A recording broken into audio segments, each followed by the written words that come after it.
Bonjour, pour cette deuxième partie de la présentation globale de la sémantique commerciale, on peut dire, ou de la sémantique appliquée à des études qualitatives, des études de langage pour des clients, je ne vous lirai pas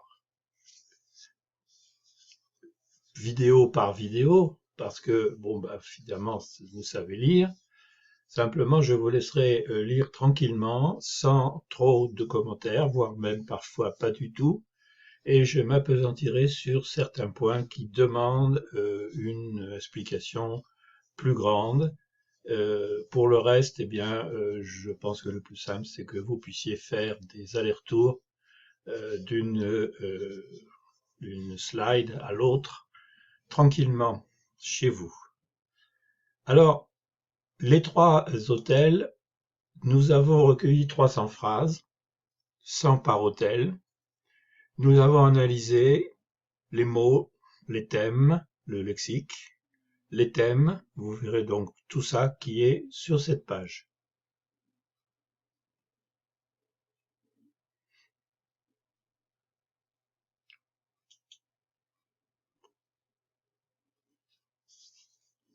Alors la voiture bâchée, effectivement, c'est quoi? Quand vous avez une voiture bâchée, vous savez pas trop quelle est la voiture qui est là, mais vous avez une idée. Si elle est petite, si elle est grande. Et donc ça vous donne, je dirais, une idée globale du travail qui vous attend, une idée globale des résultats que vous allez avoir, de la quantité. C'est donc des chiffres qui sont importants quand même si l'on veut faire une analyse de langage. Encore une fois, c'est un problème de linguistique. Première étape, les mots. Tout le monde sait ce que c'est des mots. Le logiciel, il est bête, mais il est très utile. Il compte tous les mots, y compris les mots outils.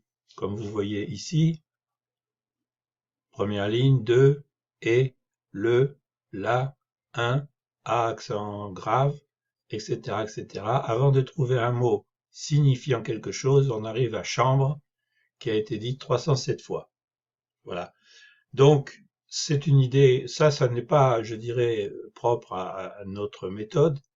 Toutes les méthodes travaillent un peu avec les mots, quelquefois même elles ne travaillent qu'avec les mots, c'est-à-dire qu'elles ne vont pas plus loin. Et là, comme vous allez voir, on va beaucoup plus loin. Une petite incursion vers la NACIP Pro. Alors, ce qu'il faut que je dise quand même, parce que c'est peut-être pas très très clair, bien que l'on m'ait dit que cette vidéo était très claire, globalement, il y a trois versions d'ANACIP. L'ANACIP Pro est un ANACIP qui va très rapidement vers l'automatique, c'est-à-dire qu'elle part de mots, elle analyse de mots, elle analyse les contextes des mots, et une fois qu'elle a compris à quoi les mots sont reliés, une fois qu'on lui a donné tous les codes permettant de coder tout seul, le logiciel, il part en guerre, et en quelques instants, il vous fait un codage de toutes les phrases recueillies, même s'il y en a 1000, 2000, 5000, 10 000, etc., etc.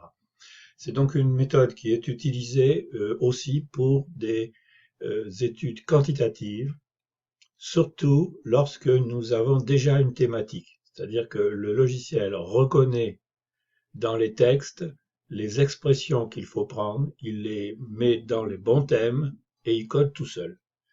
Mais au départ, dans cette étude-là, vous le remarquez ici en bas, eh bien, l'humain, c'est-à-dire l'analyste, choisit les mots dont il veut faire l'étude du contexte. On peut choisir plus de mots que nécessaire parce que ça n'est que dans la suite que l'on sait si un mot est nécessaire ou pas pour la qualité de l'étude. Il vaut mieux en choisir trop qu'en oublier un important qui ensuite, évidemment, donnerait des résultats tronqués. Et là, tôt ou tard, le client ne sera pas content. Voici les thèmes de l'étude des hôtels. Ici, vous voyez que les thèmes sont classés par ordre décroissant. Voilà. Hôtel plus, personnel plus, ça veut dire qu'il est content de l'hôtel. Le client est content du personnel. Ce sont les mots les plus importants et qu'il est content de la chambre. Bon, évidemment, quand on voit ça, on se dit, ben, ça n'apporte pas grand-chose. Non, ça n'apporte pas grand-chose. Je suis tout à fait d'accord avec ça, mais l'important c'est que nous ne sommes plus au niveau des mots, mais au niveau des thèmes. Les thèmes étant définis par des regroupements de mots et d'expressions ayant un certain degré de synonymie. Donc voilà la définition qui est la nôtre de la thématique. Alors quelle version choisir? Annecy Pro ou Annecy Premium? Eh bien, je dirais en fait qu'il ne faut pas choisir, qu'il faut travailler avec Annecy Premium que l'on va voir maintenant jusqu'à quelques centaines de phrases, peut-être 100, 200, 300, 500, 500 étant le maximum. Et ensuite, si l'étude est beaucoup plus grande, si nous avons 1000, 2000, 10 000 répondants dans cette étude, il n'est pas question de se servir toujours de l'ANACIP Premium, puisque l'ANACIP Premium demande la présence d'un chargé d'études qui ne peut pas faire plus de 25 phrases à l'heure. Donc, s'il en a 100 000, vous voyez tout de suite que le coût de l'étude est tel qu'aucun client ne pourra se présenter et donc il n'y aura pas de client et donc il n'y aura pas d'étude. Premier codage manuel, donc nous sommes dans l'ANACIP Premium. On est d'accord que c'est l'ANACIP roi, c'est-à-dire l'ANACIP qui va analyser la totalité des phrases. Donc je vous laisserai revenir là-dessus, lire ça tranquillement. Alors ici, il y a un extrait de la vidéo qui n'est pas présent dans cette partie de notre présentation, mais que l'on pourrait vous donner, vous trouver, et vous pouvez aller la consulter dans le site, sur le site des cours, car sur ce site, il y a effectivement toute une présentation de l'intérieur du logiciel ANACIP, mais cette présentation n'est réservée qu'à certaines personnes qui désirent apprendre à coder, apprendre à faire les études, et donc ce ne sont pas, disons, des vidéos agréables à regarder. Bon, c'est Thibaut, mon partenaire développeur, et moi qui présentons ces vidéos, il y en a une quinzaine, c'est donc très long, c'est très fastidieux, et donc je ne vous conseille pas trop d'y aller, mais je vous en donnerai des extraits. Alors, pour vous donner une idée, j'ai mis ici la thématique accueil plus, c'est-à-dire quand les gens ils disent j'ai été bien accueilli, accueil correct, et vous voyez que dans ce thème, il y a un très grand nombre, et encore c'est une petite étude, un très grand nombre d'expressions. Ce sont ces expressions que l'ANACIP Pro pourra reconnaître tout seul lorsque nous aurons suffisamment d'expression pour pouvoir montrer, pour pouvoir être sûr que 90% au moins des thèmes, du texte pourra être traité de façon automatique. Bon, ça on y reviendra plus tard, l'automatisme étant évidemment l'aspect fondamental des avantages considérables de l'ANACIP dans la mesure où on dit souvent que c'est un logiciel pour faire des études qualitatives, mais c'est un peu faux dans la mesure où, puisque ANACIP est capable, sous certaines réserves, d'être automatique, c'est aussi une étude un logiciel qui peut faire des études quantitatives. Nous avons déjà analysé les entretiens de plusieurs dizaines de milliers de personnes de la même catégorie et ça a marché très très bien. Il faut juste un petit peu corriger derrière ANACIP Pro dans la mesure où de temps en temps il oublie certaines choses, il voit pas certaines choses.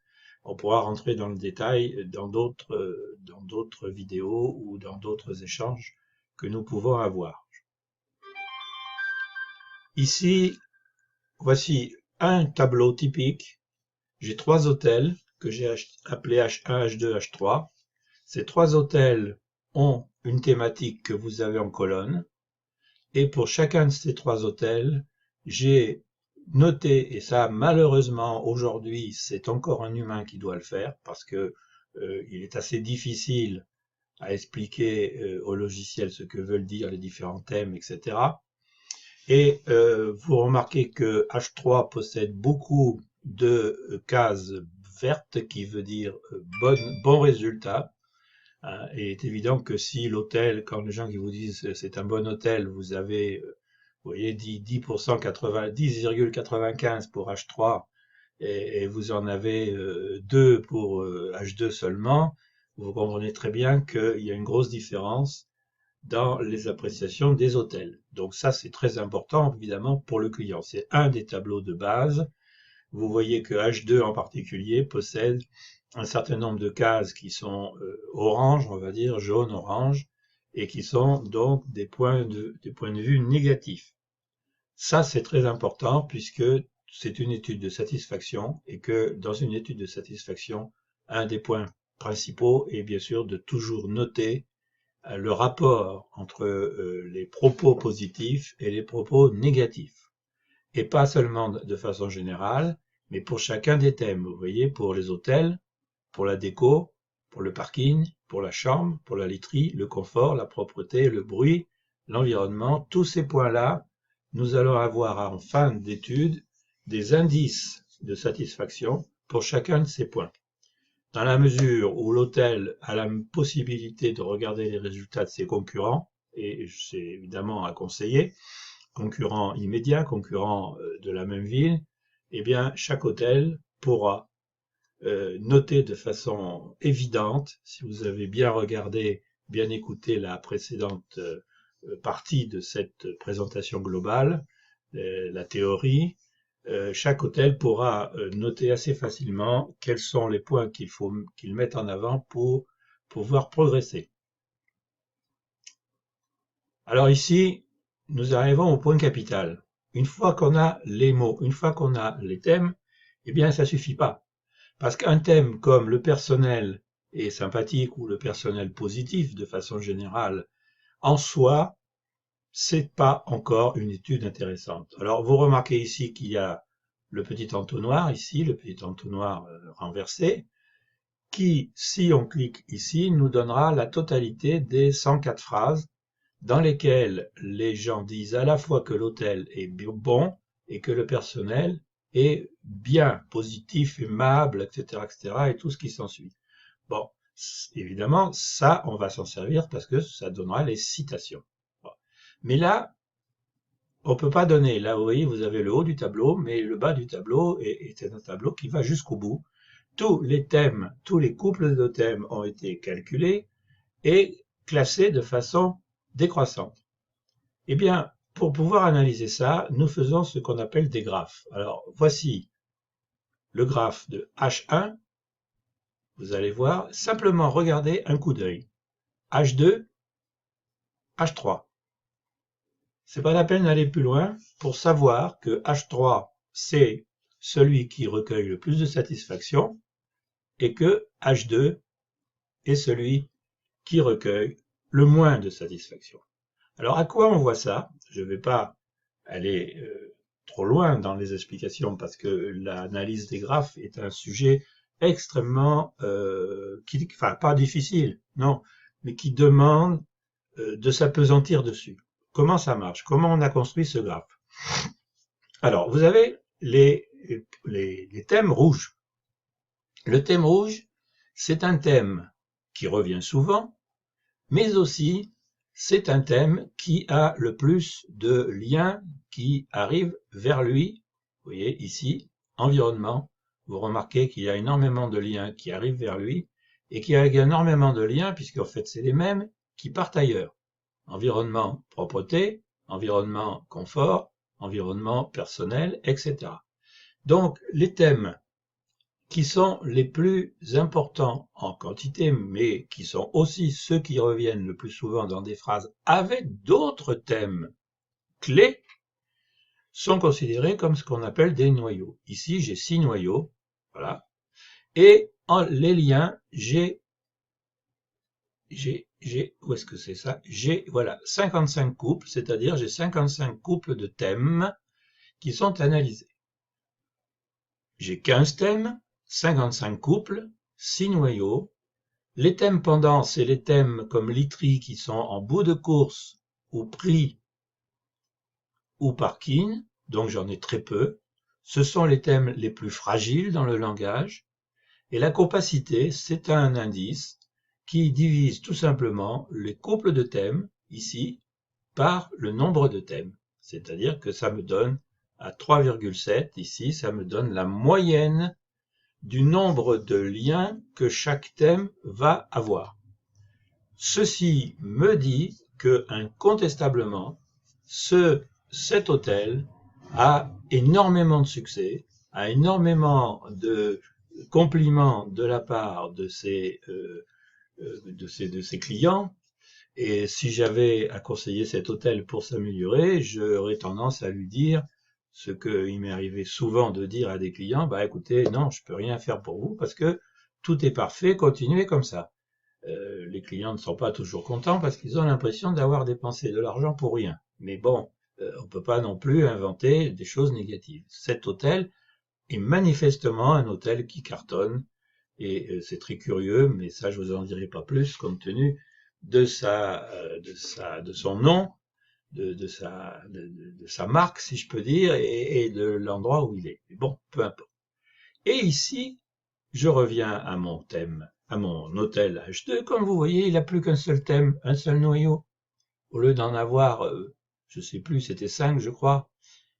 Il a moins de thèmes il a autant de thèmes que de liens. C'est-à-dire que la moyenne c'est 1, la compacité c'est 1. Et à gauche, ce que j'ai mis là, c'est pas du tout les thèmes qu'il a, c'est les thèmes qui lui manquent. C'est-à-dire qu'en fait, grosso modo, H2, pour le dire de façon à peu près correcte, il est dans les choux. Il ne marche pas du tout, il a des gros soucis.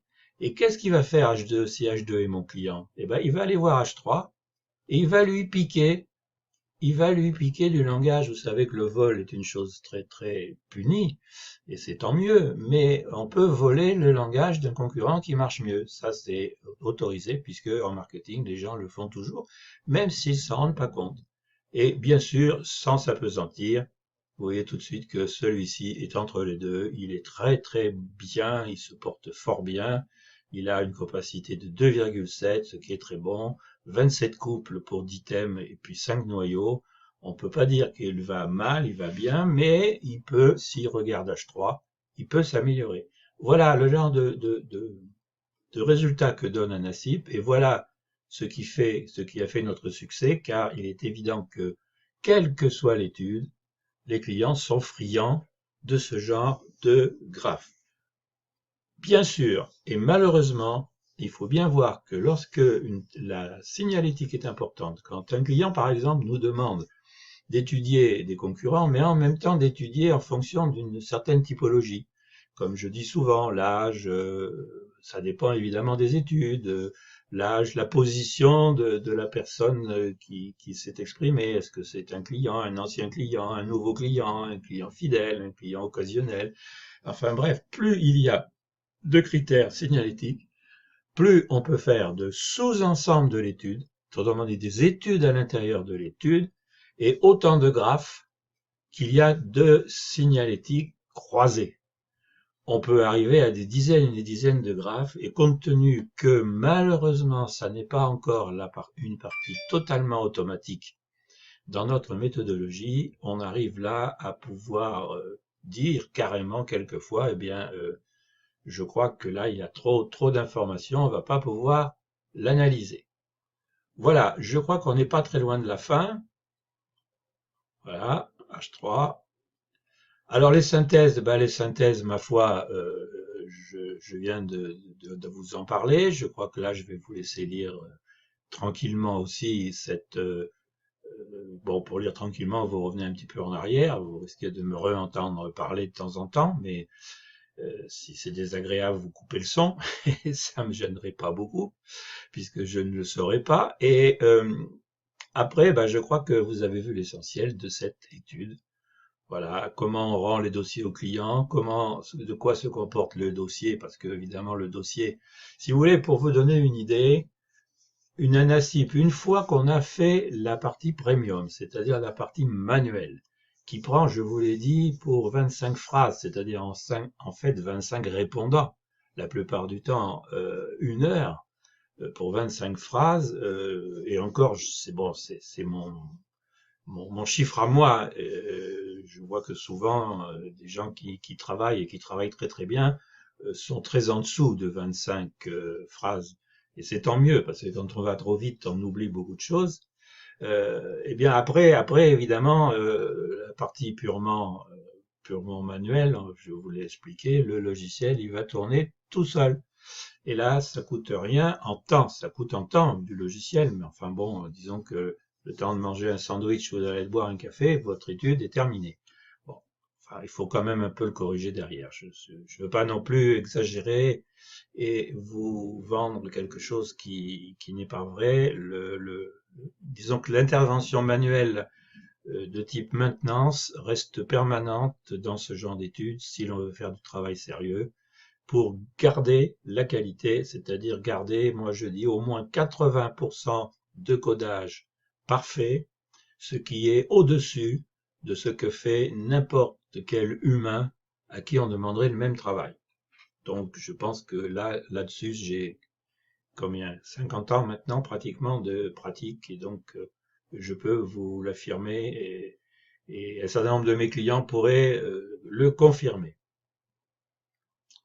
Alors le dossier client, le dossier client ici, ça ne veut pas dire grand-chose, hein, l'introduction, le lexique, les thèmes, bon, le dossier client, il suit un petit peu ce que vous venez de voir, et de toute façon, le dossier client est toujours adapté à la demande du client au départ, c'est-à-dire à sa problématique. Pourquoi a-t-il fait une étude qualitative pour lancer un produit, pour savoir où en est son produit qui est en train de se casser un petit peu la figure, pour savoir si les concurrents ne sont pas meilleurs que lui. Bon, les raisons sont multiples et variées, y compris des études internes du style comment se fait-il que certains de mes commerciaux vendent beaucoup plus que d'autres, qu'est-ce qu'il y a dans leur tête, comment ça se fait, quel type de comportement ils ont, etc. Et là, c'est une étude qui appartiendra, qu'on vous en parlerai tout à l'heure. En fait, c'est dans la troisième partie du dossier sur la sémantique. Voilà, je crois que là, nous avons terminé. Et vous voyez, l'analyse sémantique et relationnelle, c'est le prochaine vidéo qui sera relativement plus courte. Merci et